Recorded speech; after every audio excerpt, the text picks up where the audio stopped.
Ayan, mag-assemble tayo ng kanyang kulungan. Pero hindi po siya yun ang ikukulong.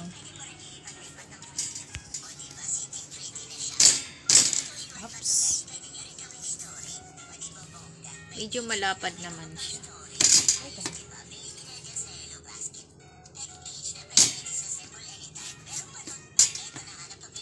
Saan ang pinakapinto? Ito yung pinto.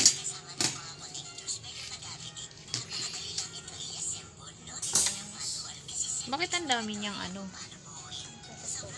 Para sa tulugan niya. Ito sa taas. Teka lang, ichinelas ko.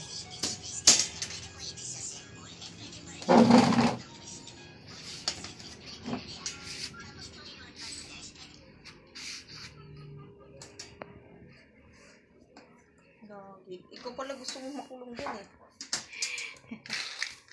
Pali. Ikaw na lang kulong ko kasi ikaw na may problema dito eh. Makulit ikaw eh. Okay. Pero hindi po sa kanya yan talaga. Tingin, yon higaan. Saan man siya magpupops? Dito. Asan yung kulong ano?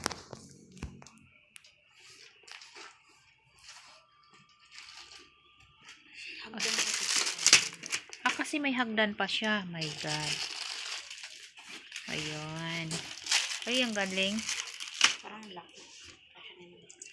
Kasya ba siya dyan? Sus, napakaganda naman ang kanyang kulungan.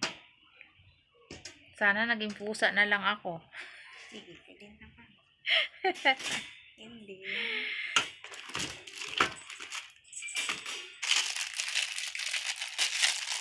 Oh boy, gusto mo na dyan ah. Nilagyan siya ng lock ulit. Magkano bili mo nito? 500 yan. 500, ganito mag-sit up.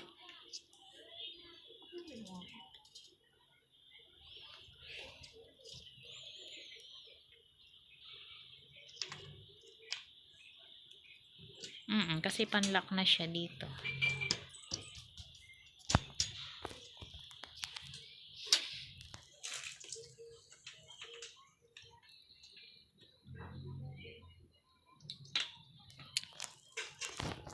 Saan ang pinto niya? Saan siya pupunta? Ito pa yung isa eh. Saan siya pupunta? Ito! Ba't may ganito siya?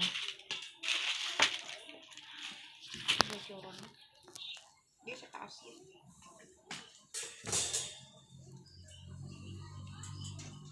Abay, matutulog na.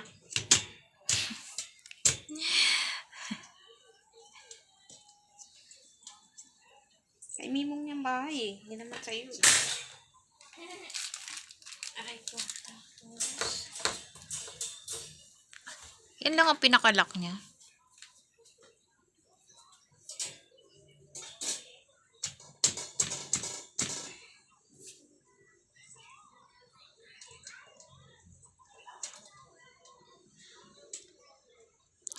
Asimbol, puro asimbol. Akala mo ihawan lang. Teka.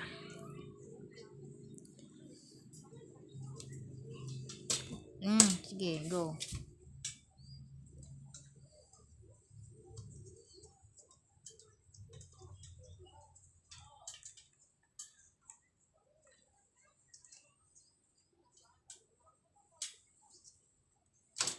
Ayan lang ang pinakalock niya.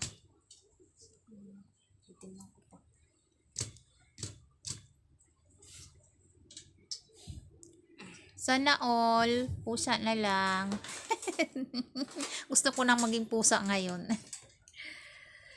Hello, tuwan-tuwa siya oh. Di man ikaw yan dyan eh. Hindi mo siya pwedeng ano dyan kasi nga, pintuan siya. Wow, naglilinis ka pa ha? Siyempre, ganda naman ng bahay ko. Poli. Ganda ba ng bahay mo? Mayaman ka. Feeling mayaman si Polly ah. Oh, tsus. Nagilamos pa siya. Ready na daw siya mag-sleep. Pwede na mag-sleep si Polly. Ikaw hindi ka din mag-sleep kung nakita. Parang maliit kay Big Boy pag dito siya.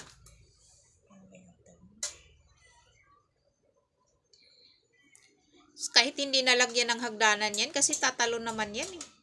Wala mo. Oh, di ba? Ano yan, kuan? Healthy naman siya, Aray, una ba akong kinakalmot?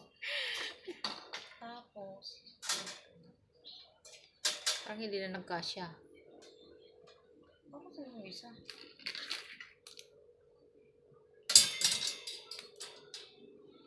Hindi dyan.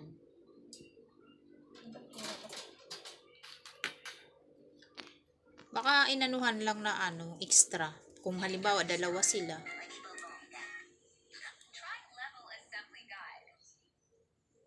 Nagay ko na lang.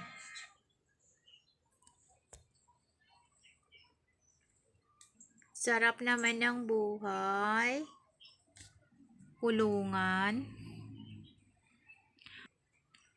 Baka halimbawa, dalawa, kaya siya pinasobrahan ng isa.